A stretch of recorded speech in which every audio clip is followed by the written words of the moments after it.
మన గుంతకల్లు న్యూస్ కి స్వాగతం.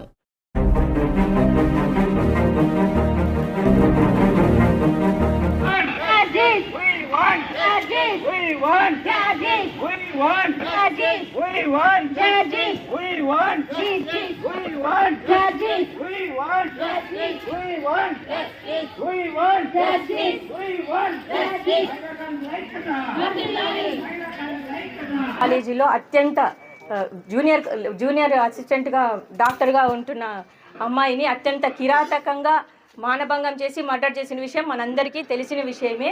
అది దాదాపుగా మనం అందరూ ప్రతిరోజు వాట్సాప్లోనూ ఫేస్బుక్లోనూ అన్నీ చూస్తూనే ఉన్నాము. కాకపోతే ఇంతవరకు ఏం యాక్షన్ కూడా లేదు. ఈ రోజుకి 13 రోజులు అవుతా ఉంది, ఒక్క యాక్షన్ కూడా తీసుకోలేదు. మరి ముఖ్యంగా అమ్మాయి డ్యూటీ విధిస్తూ భోంచేసిన తర్వాత రెస్ట్ తీసుకుంటున్న సమయంలో నైట్ అమ్మాయికి మానభంగం జరిగింది. అది దాదాపు ఎలా అంటే దాదాపు తెల్లారుజామున 3-4 మధ్యలో అమ్మాయి మానభంగం చేసి చనిపోవడం జరిగింది.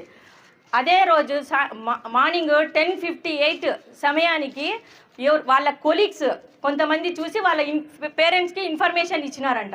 ఇట్లా మీ అమ్మాయి హాస్పిటల్కి రండి అన్నారు. ఏమైంది పేరెంట్స్కి తెలీదు. వాళ్ళ పేరెంట్స్ హాస్పిటల్కి వచ్చారు.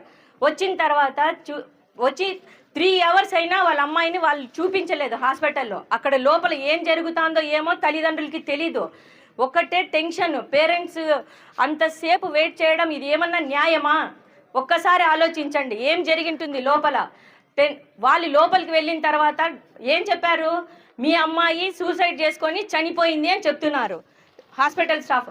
లోపలికి వెళ్ళి వాళ్ళ పేరెంట్స్ చూసి ఆ ఫొటోస్ అన్ని అమ్మాయివి తీసుకొని వాళ్ళు కొంతమంది వాళ్ళ బంధువులకి పంపించి ఇట్లా మా అమ్మాయి సూసైడ్ చేసుకునింది అంటున్నారు హాస్పిటల్ వాళ్ళంటే, వాళ్ళ బంధువుల్లో కొంతమంది ఆ ఫొటోస్ని చూసి ఇది అమ్మాయి సూసైడ్ కాదు, మానభంగం చేసి చంపేశారు, ఇది కేసు పెట్టాలని వాళ్ళు ప్రూవ్ చేసినారు.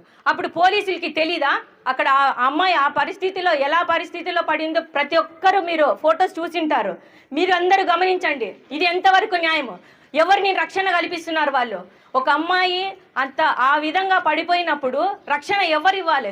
ఎవరైనా అది చూసిన వెంటనే చెప్తారు అది మర్డరు అని, మానభంగం చేసి మర్డర్ చేసినారని ప్రతి ఒక్కరు చెప్తారు. కొత్త వాళ్ళకు కూడా ఆ విషయం చూస్తేనే తెలిసిపోతుంది. అలాంటప్పుడు ఇంతవరకు యాక్షన్ తీసుకోలేదు. మరి పేరెంట్స్ ఎంత బాధపడింటారో ఒకసారి ఆలోచించండి. ఇంకా డాక్టర్స్ విషయంకి వస్తే వాళ్ళకి ఏముంటుంది? 24 గంటలు డాక్టర్కి పేషెంట్ని ఎలా చూడాలి, వాళ్ళకి ఏం ట్రీట్మెంట్ ఇవ్వాలి, వాళ్ళని ఎలా కాపాడుకోవాలి, వాళ్ళ పరిస్థితి ఏమి, ఐసీయూలో ఉంటారు, వార్డులలో ఉంటారు, వాళ్ళు ఇవే మైండ్లో ఉంటారు. వాళ్ళకి వేరే ధ్యాస ఉండదు. పలానా చోట పోతే మర్డర్ జరుగుతుందని అమ్మాయికి తెలుసా? తెలియదు కదా. వెళ్ళారు అమ్మాయి, వాళ్ళకి ఎంతసేపు ఇదే మైండ్. మనము దేవుడి తర్వాత ఎక్కువ నమ్మేది డాక్టర్నే. డాక్టరు దైవంతో సమానము. డాక్టరు దైవంతో సమానము. మనమే చూడండి, మనకి ఏదైనా పర్సనల్ ప్రాబ్లం వచ్చినప్పుడు బాగలేకున్నప్పుడు హాస్పిటల్కి పోతే మనం ఇంట్లో వాళ్ళకి కూడా కొన్ని విషయాలు చెప్పుకుంటాం, ఎక్కడెక్కడ ఏమేమి పెయిన్స్ ఉంటాయని. కానీ డాక్టర్కి అన్నీ నమ్మి చెప్తాం. ఎందుకు? డాక్టర్ కాబట్టి. అదే మరి డాక్టర్కే అన్యాయం జరిగినప్పుడు వాళ్ళు ఎవరికి చెప్పుకోవాలి? మనం అందరూ లేడీస్ అందరూ యూనిటీగా రావాలి. అమ్మాయికి న్యాయం జరగలేదు, మనం జరిగే వరకు ఈ పోరాటం ఇలాగే కొనసాగిద్దాము. మరి ఒకటి ఈ విషయానికి పోతే ఇంకా వర్క్ ప్లేసుల్లో తీసుకోండి. వర్క్ ప్లేసుల్లో కూడా ఓపెన్ లైన్ స్టాఫ్ మహిళలు అందరూ మనం అందరూ ఎంతో ముందుకు వచ్చి అందరూ పనిచేస్తూ ఉన్నారు. ఓపెన్ లైన్లు ఉంటారు, స్టేషన్లో పనిచేస్తున్నారు, టీసీలు, గార్డులు, ఏఎస్ఎంస్, కంట్రోలర్స్, నైట్ డ్యూటీస్, మన ఆర్పిఎఫ్లు, పోలీసులు అందరూ నైట్ డ్యూటీలో లేడీస్ చాలామంది పనిచేస్తుంటారు. వాళ్ళకందరికీ భద్రత అక్కడ వరకు భద్రత అవసరం లేదు. మన ఆఫీసుల్లోనే తీసుకోండి. మీకు ఎవరికైనా ఎలాంటి హరాస్మెంట్లు మీ వర్క్ ప్లేసుల్లో జరిగితే దయచేసి ఎవ్వరు మౌనంగా ఉండద్దండి. మీ పక్కనున్న ఫ్రెండ్స్ కన్నా చెప్పండి కనీసం ఏం జరుగుతోంది మీకు. ఒకరితో ఒకరు షేర్ చేసుకుంటేనే మీ ప్రాబ్లమ్స్ బయటకు వస్తాయి. మీరు బయటికి చెప్పుకోకున్నంత వరకు ఇట్లే అనగదొక్కబడే ఉంటారు మీరు. మహిళా శక్తి జిందాబాద్, జిందాబాద్, జిందాబాద్. మహిళా శక్తి జిందాబాద్, జిందాబాద్, జిందాబాద్. దయచేసి ఇలాంటి విషయాలు ఎవ్వరూ లేట్ చేయొద్దండి. మీకు ఇంకా ఏమన్నా అనుమానం ఉండి బయట ఎవరికి చెప్పలేము అన్న ఆ ఉద్దేశం ఉంటే మన మజ్దూర్ యూనియన్ నాయకులు ఎప్పుడు మీకు అండగానే ఉంటారు. 24/7 ఏ టైం కన్నా ఫోన్ చేయండి, వాళ్ళు మనకు పలుకుతారు. మీరు వచ్చి అక్కడ షేర్ చేసుకోండి, మీ విషయాలన్నీ చెప్పండి. మీకు ఏమన్నా న్యాయం కావాలన్నా మేము చేస్తాము. అది ఒకటి. మరి మరి ఇప్పుడు జరుగుతున్న మన లేడీస్ డ్యూటీలు పోయినప్పుడు సరైన భద్రత కల్పించాలని మన ప్రభుత్వాన్ని కోరుకుంటున్నాము. ఇప్పుడు అమ్మాయికి మర్డర్ జరిగింది కదా, ఈ రాజకీయ నాయకులంతా ఇది రాజకీయ దీనికి వాడుకోకుండా ఆ అమ్మాయికి సరైన రక్షణ కావాలని ప్రభుత్వాన్ని కోరుకుంటున్నాను. మన అందరి తరపున మన ప్రభుత్వాన్ని కోరుకుంటున్నాను. మన లేడీస్ కూడా వర్క్ ప్లేసుల్లో మన భద్రత కల్పించాలని మన అడ్మినిస్ట్రేషన్కి మన మహిళా శక్తి తరపున నేను అడ్మినిస్ట్రేషన్ని కూడా కోరుకుంటున్నాను. అలాగే ఇక్కడ వచ్చిన ప్రతి ఒక్కరికి చెప్తున్నాను, ఈ యూనిటీని ఇలాగే కంటిన్యూ చేయండి. మహిళలందరూ మనం ఒక్కటే, ఈ విషయాన్ని గుర్తుపెట్టుకోండి. మరి ఇంకా ఆ అమ్మాయి చనిపోయిన అమ్మాయికి ఆత్మశాంతి కావాలని, న్యాయం జరగాలని మనస్ఫూర్తిగా దేవుని కోరుకుంటున్నాను. వాళ్ళ పేరెంట్స్కి కూడా దేవుడు మంచి ధైర్యాన్ని ఇచ్చి మంచి శక్తిని ఇవ్వాలని మనస్ఫూర్తిగా కోరుకుంటున్నాను. త్వరలో అమ్మాయికి న్యాయం జరగాలని కోరుకుంటున్నాను. అలాగే ఈ కేసులో ఎవరెవరు ఉన్నారో వాళ్ళకి కఠిన శిక్ష విధించాలి. మనకి ఎన్నో చట్టాలు వచ్చినాయి, దిశ చట్టము, నిర్భయ చట్టము, చట్టాలు దండిగానే వస్తున్నాయి. కానీ న్యాయం ఎక్కడ జరుగుతుంది? చట్టాలు రోజుకొక చట్టం వస్తుంది, రోజుకొక ఇది జరుగుతుంది. అది కాదు, ఎప్పుడైతే మహిళలకి ఆన్ ది స్పాట్ న్యాయం జరుగుతుందో ఆ రోజే మనం గెలిచినట్టు. ఈ విషయం ప్రతి ఒక్కరు గుర్తుపెట్టుకోండి. చట్టాలు వచ్చేది కాదు, చట్టాలని దాన్ని సరైన పద్ధతిలో తీసుకొని రావాలా. అది ఏ చట్టం అయినా కూడా మన మహిళలకి అండగా నిలబడితే మనం దానికి సపోర్ట్ చేస్తాము. మరి ఇక్కడ నాకు ఈ అవకాశం ఇచ్చిన పెద్దలకి, యూనియన్ నాయకులకి నమస్కారం తెలుపుకుంటూ సెలవు. మహిళా శక్తి. Mothers, we have to teach from the home. This should not happen. Means we are teaching our girl child when they're going out, be careful, but we are not teaching anything to our male child. So we have to teach our male child also about their discipline out in the outside, how to respect the woman in the outside. So this should be, please, all the women employees, even men also, please teach your male child. Let us fight for the justice for this girl until this go to our government. Thank you అంటారు. నమస్కారం. ఇప్పుడు డాక్టర్కి జరిగింది కాబట్టి ఇది బయట తెలుస్తుంది. అలా డాక్టర్స్కే కాకుండా ప్రతి స్టాఫ్కి కూడా ఎక్కడో అక్కడ ఇబ్బంది, అందరూ బయటకి చెప్పడానికి భయపడుతూ ఉండొచ్చు. సో వాళ్ళకి మీరు ఎలా హెల్ప్ చేయాలంటే, ఏమైనా కూడా వాళ్ళకి ఇప్పుడు పరువు గురించి ఎక్కువ చాలామంది ఆలోచిస్తుంటారు. ఏమైనా కూడా బయటికి చెప్పలేరు. అలాంటప్పుడు ఒకరిని అక్కడ పెట్టి ఎవరినైనా కానీ ఫీమేల్స్కి ఒక ఫీమేల్ని పెట్టి అక్కడ ఏమైనా సమస్యలు ఉన్నాయా అని అప్పుడప్పుడు అడగాలండి. ఇంకా అలాగే ఎవరితోనైనా ఏమైనా ఇబ్బంది ఉందా, మీరు కరెక్ట్గా వర్క్ చేయగలుగుతున్నారా లేదా, ఇంకా మీకు ఇక్కడ సేఫ్టీ ఉందా లేదా, ఏమైనా కంప్లైంట్స్ ఉంటే చెప్పండి అని ప్రతిసారి అడగాలి. వీక్లీ వన్స్ అయినా దాని గురించి మీటింగ్ జరగాలి అక్కడ. ఇంకా ఏంటంటే, మామూలుగా ఇక్కడ స్టాఫ్ కనే కాదు ఎవరికైనా ఎక్కడైనా సరే ఇలాంటి ప్రాబ్లమ్స్ చాలా జరుగుతున్నాయి కదా. ఇప్పుడు దాని పట్ల అవేర్నెస్ కల్పించాలి. గుడ్ టచ్ బ్యాడ్ టచ్ అని గర్ల్స్కి మాత్రమే నేర్పిస్తున్నారు. అలాగే మీ బాయ్స్కి కూడా మీ సన్ వాళ్ళు ఎవరైనా ఉంటారు కదా, వాళ్ళకు కూడా నేర్పించాలి కదా. ప్రతి ఒక్కరు మీ సిస్టరే అని ఎందుకని నేర్పించట్లేదు? ఎప్పుడు గర్ల్స్ని బ్లేమ్ ఎందుకు చేస్తున్నారు చెప్పండి, కరెక్టా కాదా? గర్ల్స్ని బ్లేమ్ చేయకండి. ఎప్పుడు మీ డ్రెస్సింగ్ సెన్స్ చూసుకోండి, అది ఇది అంటుంటారు కదా. మరి బాయ్స్కి మీరు చూసే చూపు కరెక్ట్ కాదని ఎందుకు చెప్పలేకపోతున్నారు?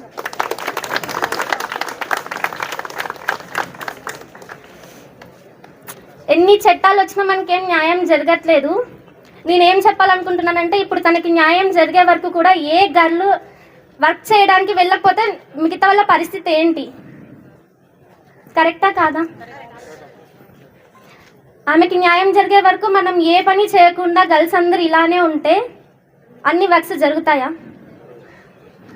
మరి ఏం చేయాలి? న్యాయం జరగాలంటే ఏం చేయాలి చెప్పండి? పోరాడదామని మన వర్క్స్ మనం చేయడానికి రోజు వెళ్తే వాళ్ళకి మన వాల్యూ తెలియదు కదా.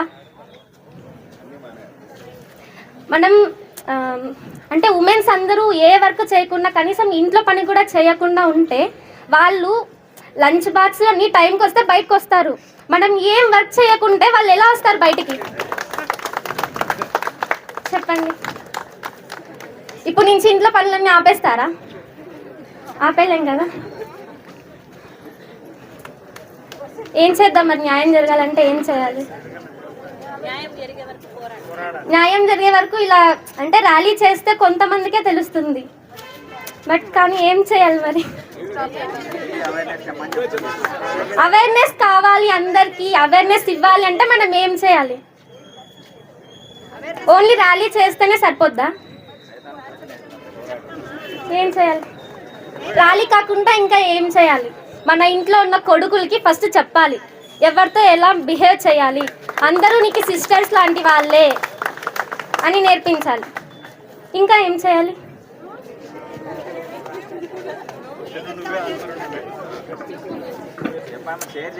అంటే ఇంట్లోనే కాకుండా స్కూల్స్ అయినా ఎక్కడైనా ఒక అబ్బాయి అమ్మాయి మాట్లాడుతున్నారంటే ఏమంటారు?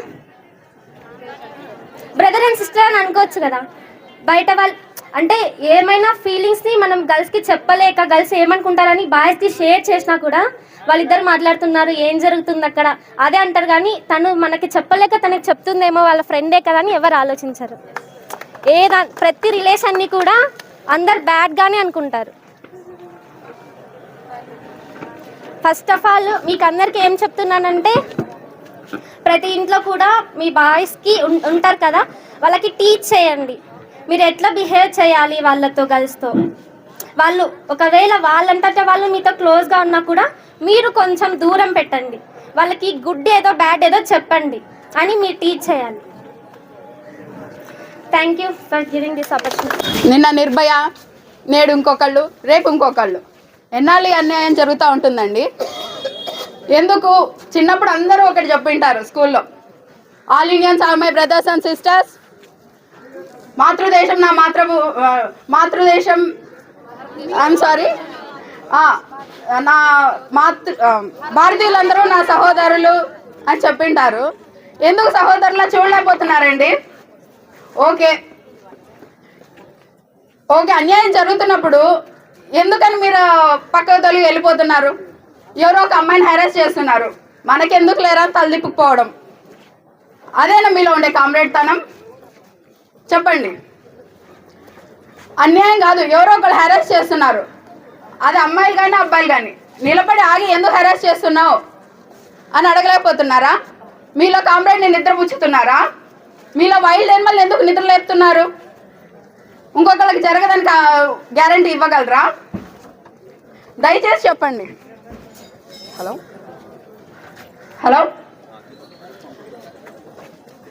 మీలో మారు మనసు రానంత వరకు ఇటువంటివి జరుగుతూనే ఉంటాయి. మనం ర్యాలీలు చేసుకుంటుంటాం, క్యాండిల్ వెలిగించుకుంటుంటాం, ఒక నెల 2 నెలల తర్వాత మర్చిపోతాం, మళ్ళీ ఇంకోటి జరుగుతుంది, మళ్ళీ ర్యాలీలు చేసుకుంటూనే ఉంటాం. ఎందుకు మీలోని మానవత్వాన్ని నిద్రలేపుకున్నారు? అంటే అప్పుడు బానిసత్వమే బ్రిటిష్ పాలనలో, ఇప్పుడు బానిసత్వమే. భయపడుకుంటూనే బతకాలంటారా? భయపడుకుంటూనే వర్క్ చేసుకోవాలనుకుంటారా? ఇక అటువంటిప్పుడు ఉమెన్ పుట్టడం అనవసరం కదండి. మీరు ఉమెన్కి సపోర్ట్ ఇచ్చినప్పుడు ఉమెన్ అనేది వాళ్ళని మీరు అసలు ఎంకరేజ్ చేయకూడదు. మేము వంటింటి కుందల్లాగే ఉండిపోతాం, బయటికి రాము, ఎక్కడికి రాము, భయపడిపోతాము. మీరు మా కామ్రేడ్లా ఉన్నారు, మా బ్రదర్లా ఉన్నారు, మా ఫాదర్లా ఉన్నారు అని అనిపించే ధైర్యం మీరు ఇవ్వగలరా? ఎవరైనా కానీ ఇస్తామన్న వాళ్ళు లాల్ సలాం కామ్రేడ్స్ చెప్పండి. వినపడలేదండి, కాన్ఫిడెంట్ గా లేరు, అస్సలు వినపడలేదండి. ఓకే, ఇదే టెంపో మెయింటైన్ చేసి దయచేసి మీ దగ్గర ఎటువంటి అన్యాయం జరిగినా మీరు ప్రతి ఒక్కళ్ళకి అడ్డుకోండి. ఇష్యూ జరిగాక వచ్చి మనం ర్యాలీలు చేయడం గొప్ప విషయం కాదు. మీ ముందు జరుగుతున్నప్పుడు అడ్డుకోవడం ఒక లైఫ్ కాపాడే వాళ్ళం అవుతాం. వాళ్ళ పేరెంట్కి మనం ఆ పిల్లని తీసుకురాగలమా? తీసుకురాలేం. ఇష్యూ మీ కళ్ళ ముందు జరుగుతున్నప్పుడు దయచేసి మీరు ఆ పొజిషన్లో ఉంటే దయచేసి మీరు కాపాడండి, మీలోని మానవత్వాన్ని మేల్కొల్పండి. లాల్ సలాం కామ్రేడ్స్. ఒక కలకత్తాలో జరిగినటువంటి ఒక ఇన్సిడెంట్ వల్ల మనం అంతా కూడా ఇక్కడ కలవాల్సి వచ్చింది. చాలా బాధాకరమైన ఇన్సిడెంట్. మన దేశంలో ఏదైనా జరుగుతుంది, మనకు న్యాయం జరుగుతుందా లేదా అనేది మాత్రం $1 మిలియన్ క్వశ్చన్. ఇక్కడ ఆ అమ్మాయి చాలా కరెక్ట్గా చెప్పింది, ర్యాలీ చేస్తాం, వెళ్ళిపోతాం, కొవ్వొత్తులు ర్యాలీ చేస్తాం, వెళ్ళిపోతాం, అక్కడికి అయిపోయింది, అయ్యో మనం ఏదో చాలా గొప్ప కార్యం చేసినట్లుగా మనం ప్రచారం చేసుకుంటాం, లేదా ఇంకోటి చెప్తాం. కానీ దానివల్ల రిజల్ట్ అంటే ఏముండదు. మీకందరికీ చాలా గుర్తుంటుంది, ఇక్కడ గుంటకల్ డివిజన్లో మన మధ్య పనిచేసినటువంటి అమ్మాయి సోఫీ థామస్ 2000 సంవత్సరం డిసెంబర్ 30 2000 నాడు ఆమె వాళ్ళ వర్కింగ్ ఉమెన్స్ హాస్టల్లో ఇక్కడే కమర్షియల్ బ్రాంచ్లో పనిచేసే అమ్మాయి, ఆ అమ్మాయిని ఆ వర్కింగ్ ఉమెన్స్ హాస్టల్లోనే ఘోరంగా చంపేశారు. ఆ రోజు కూడా ఇట్లా చాలా గొప్ప నిరసన ప్రదర్శన అవి ఇవి చేశాము, గవర్నమెంట్ హాస్పిటల్కి పోయినాము. అప్పుడున్నటువంటి డిఎస్పీ పాపారావు, ఆయన నిజంగా పాపాలు రాయుడే, అటువంటి వాళ్ళందరినీ కలిసినాం.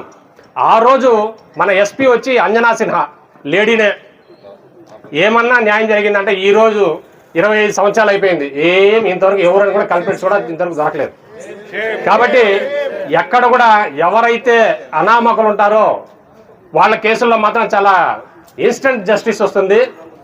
ఎవరైతే హై ప్రొఫైల్ వాళ్ళు వీళ్ళు ఇన్వాల్వ్ అయి ఉంటారో వాళ్ళలో మాత్రం ఎటువంటి పరిస్థితుల్లో కూడా వాళ్ళకి విక్టిమ్స్కి న్యాయం జరుగుతుందనే నమ్మకం అయితే సిబిఐ కాదు, ఏది చేసినా కూడా ఎక్కడా ఏమి జరగదనేటువంటి ప్రతి ఒక్కరిలో ఉండే నమ్మకం, అది ఖచ్చితంగా నమ్మకమే, అది ఏది జరగదనేది. కానీ ఈ కేసులో అన్న కనీసం ఇంత పబ్లిసిటీ ఇంత వచ్చినా కూడా ఇంకా దాన్ని ఈ రోజు వరకు కూడా డిఫరెంట్ ఇవన్నీ వస్తున్నాయి. ఎవరైనా బుద్ధుండేవాడు రాత్రి ఎప్పుడో 2-3 మధ్యలో జరిగిన ఇన్సిడెంట్ పొద్దున 10:58 వరకు వాళ్ళకి పేరెంట్స్కి ఎవరికి తెలియదు అంటే ఎవరో ఫోన్ చేసి ఇట్లా మీరు హాస్పిటల్కి రండి మీ అమ్మాయి బాగలేదని, కొలీగ్ చెప్తారు, ప్రిన్సిపల్ చెప్తాడు లేదు అమ్మాయి సూసైడ్ చేసుకునిందని చెప్పిన ప్రిన్సిపల్ వెంటనే రిజైన్ చేస్తే ఆయన రిజైన్ యాక్సెప్ట్ చేయకుండా వెంటనే వేరే కాలేజీకి ట్రాన్స్ఫర్ చేస్తారు. ఎక్కడికి పోతున్నాం? మళ్ళా మధ్యాహ్నం 3 వచ్చిన పేరెంట్స్కి మధ్యాహ్నం 3 వరకు వాళ్ళ అమ్మాయి డెడ్ బాడీని చూపించలేదు. కాబట్టి ఈ కేసులో కూడా ఏం జరుగుతుంది, మళ్ళా 2-3 రోజుల తర్వాత అర్ధరాత్రి హాస్పిటల్ పైన వ్యాండలిజం పోయి దాదాపు కొన్ని 100 మంది హాస్పిటల్ పైన పడి చాలా ఘోరంగా మొత్తం డాక్టర్లని ఆడ పనిచేసే వాళ్ళందరినీ కొడితే కూడా ఈరోజు కూడా కేసు దిక్కులేదు. ఎవరో ఒక 5-6 మందిని అరెస్ట్ చేసినారు. సాక్షాత్ సుప్రీంకోర్టు బెంచ్ దాంట్లో ఇన్వాల్వ్ అయ్యి నిన్న వాళ్ళు చెప్పిన స్టేట్మెంట్ చెప్తే అసలు ఈ కేసు ఇన్వెస్టిగేషన్ ప్రాపర్గా జరగడం లేదని సుప్రీంకోర్టు చెప్తా ఉంది. అంటే ఏ విధంగా జరుగుతూ ఉంది? ఏదైనా పాలిటిక్సే. ఇప్పుడు అక్కడ మమతా బెనర్జీని బ్లేమ్ చేయాలని ఒక బ్యాచ్, మమతా బెనర్జీ లేదు వాళ్ళని బ్లేమ్ చేయాలనేసి వీళ్ళు, ఇట్లా ఇష్యూని పక్కదారి పట్టిస్తున్నారు తప్ప ఆ అమ్మాయికి న్యాయం జరుగుతుందనేటువంటి నమ్మకం అయితే ఎక్కడా కనపడడం లేదు. కాబట్టి అమ్మాయి చెప్పినట్లు ఎక్కడైనా సరే మన ఇళ్ళలో మనము అమ్మాయిలకు ఎడ్యుకేట్ చేసేదే కాదు, అబ్బాయిలను కూడా ఎడ్యుకేట్ చేయాలి అనేసి ఈ సందర్భంగా మిమ్మల్ని అందరినీ కోరుకుంటూ, ముఖ్యంగా డ్రెస్ సెన్స్ గురించి కూడా మాట్లాడినారు. ఈ ఫ్లెక్సీ చూడండి ఒకసారి, 2 నిమిషాలు ఎక్కువ టైం తీసుకోము. ఇక్కడ ఉండే వాళ్ళందరూ కూడా వాట్ వేర్ యూ వేరింగ్ అంటే ఏం మీరు వేసుకుంటున్నారు అంటే she must have asked for it. జార్ఖండ్లో 3-5 old nursery student raped by school van driver in Jamshedpur. ఆ అమ్మాయి ఏం డ్రెస్ వేసుకునింది? డ్రెస్ సెన్స్ గురించి, girls should not be friendly with strangers. Delhi high court holds father guilty of raping minor daughter for over 2 years, calls him master. అంటే girls కొత్త వాళ్ళతో friendship చేయకూడదు అని చెప్తా ఉన్నారు, కానీ వాళ్ళ ఇంట్లో వాళ్ళ ఫాదరే 2 సంవత్సరాల నుంచి ఆ అమ్మాయి పట్ల ఘోరంగా ప్రవర్తిస్తున్నాడు. Girls should not go out at night. ఈ స్టేట్మెంట్లు ఇవ్వండి మనకు. వీళ్ళన్నీ ఈ స్టేట్మెంట్లన్నీ ఇచ్చినవన్నీ ఎవరో మనం మీలాగా మాలాగా కాదు, పెద్ద సొసైటీలో చాలా పెద్ద పొజిషన్ ఉండేవాళ్ళే. Onlookers film drunk man raping Vizag women in broad daylight. Night time పోవద్దంటే పట్టపగలు వైజాగ్లో ఒక ఉమెన్ని డ్రంక్ మ్యాన్ రేప్ చేస్తాంటే అందరూ వీడియో తీసినారు తప్ప ఎవరు అమ్మాయిని ప్రొటెక్ట్ చేయలేదు. అదేవిధంగా girls should not go to bars and clubs, పోకూడదు. Teen attending religious yatra gang rape in Tamil Nadu 7 arrested. అంటే క్లబ్కి బార్స్కి పోయేది కాదు, అదే తీర్థయాత్రలకి ఒక రిలీజియస్ ప్రోగ్రామ్కి పోతా ఉంటే అమ్మాయిలను కూడా గ్యాంగ్ రేప్ చేసి చంపారు. అదేవిధంగా what was she wearing? Catholic bishop acquitted of raping nun in India. ఒక బిషప్ ఒక నన్ను చర్చిలో పనిచేసినట్టు నన్ను రేప్ చేస్తే అతన్ని అరెస్ట్ చేశారు. ఇట్లా 85 where you drinking. 84 years old woman dies after allegedly raped by UP. Allegedly rape in UP. 85 years old woman.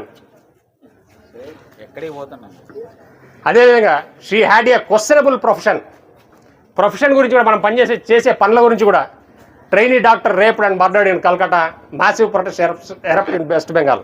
కాబట్టి మనం డ్రెస్ సెన్స్ 6 నెలల పాప పైన కూడా చాలా ఘోరాతి ఘోరంగా ప్రవర్తించినటువంటి ఇవి కూడా ఉన్నాయి.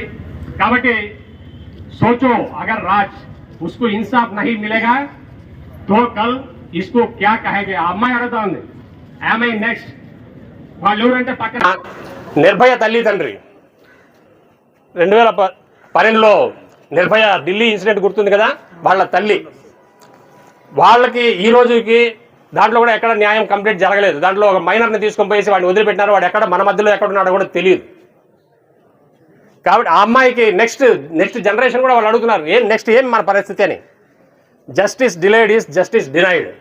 ఏదో ఈరోజు ఇతను తీసుకొని పోతున్నారు, పాలిగ్రాఫ్ టెస్ట్ అంటారు, బ్రేకింగ్ న్యూస్ వస్తుంది టీవీలో, సంచలన విషయాలు బయటకు వచ్చినాయి. ఈరోజు కోర్టు అతనికి పర్మిషన్ ఇచ్చింది సిబిఐకి పాలిగ్రాఫ్ టెస్ట్ చేసేదానికి, లై డిటెక్టర్ టెస్టులు చేసేదానికి అని. ఇట్లా ఇవన్నీ లాగి వాడిని కూర్చోబెట్టి మేపి దాదాపు అందరూ మర్చిపోతారు. కాబట్టి మనమందరం కూడా ఎక్కడ ఏదో వచ్చి ధర్నా చేసినామనేది కాకుండా, ఎక్కడ ఎవరు దీనిపైన ఇన్సిడెంట్ల పైన చేసినప్పుడు మన వంతు మనం పార్టిసిపేట్ చేయండి. ఎవరు పిలవాల్సిన పని లేదు, ఇది అందరిది, ఇది ఎవరికైనా కావచ్చు. ఇళ్లల్లో ఉండే వాళ్ళు, డ్యూటీలకు పోయే వాళ్ళ గురించే కాదు, ఇళ్లల్లో ఉండే వాళ్ళని వదలడం లేదు. కాబట్టి మీకు అందరికి కూడా ఈ సందర్భంగా ఎక్కడ ఇటువంటి ఇన్సిడెంట్లపైన ఏదన్నా ఒక ప్రోగ్రాం జరిగినప్పుడు మీరు ఖచ్చితంగా పాల్గొని దానికి సంఘీభావం తెలపండి. మనమందరం ఎక్కువ ఈ ఇన్సిడెంట్ పైన ఈరోజు ఇంత ఫోకస్ ఎందుకు వచ్చిందంటే, ఎక్కువ మంది పార్టిసిపేట్ చేసి ఎక్కువ మంది క్వశ్చన్ చేస్తున్నారు. కాబట్టి దీంట్లో ఈ ఇన్సిడెంట్ పైన ఎక్కువ ఫోకస్ జరుగుతూ ఉంది. సుప్రీంకోర్టు కూడా ఇన్వాల్వ్ అయింది.